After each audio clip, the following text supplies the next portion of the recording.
ವಯಸ್ಸಿನ ತೇರಿನಂತೆ ಹೊತ್ತುಕೊಂಡು ಹೋದೆನು.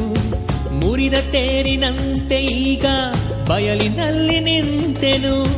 ನನ್ನ ಪ್ರೀತಿಯಲ್ಲಿ ಯಾವ ತಪ್ಪು ಹುಡುಕಬೇಡ. ಗಾಯವನ್ನು ನೋಡಿ ಮತ್ತೆ ಉಪ್ಪು ಹಾಕಬೇಡ. ಮನಸ್ಸುಗಳು ಬಲೆಯಾಗಿವೆ, ನನ್ನ ಕನಸುಗಳು ಬಲಿಯಾಗಿವೆ. ಮನಸ್ಸುಗಳು ಬಲೆಯಾಗಿವೆ, ನನ್ನ ಕನಸುಗಳು ಬಲಿಯಾಗಿವೆ.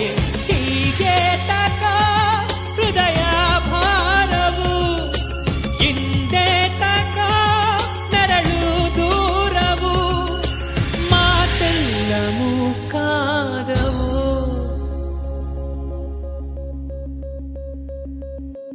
ಹುಚ್ಚು ಪ್ರೀತಿಯನ್ನು ಹಚ್ಚಿಕೊಂಡನಲ್ಲ, ಮೆಚ್ಚಿಕೊಂಡ ಪ್ರೀತಿ ಮುಚ್ಚಿ ಹೋಯಿತು.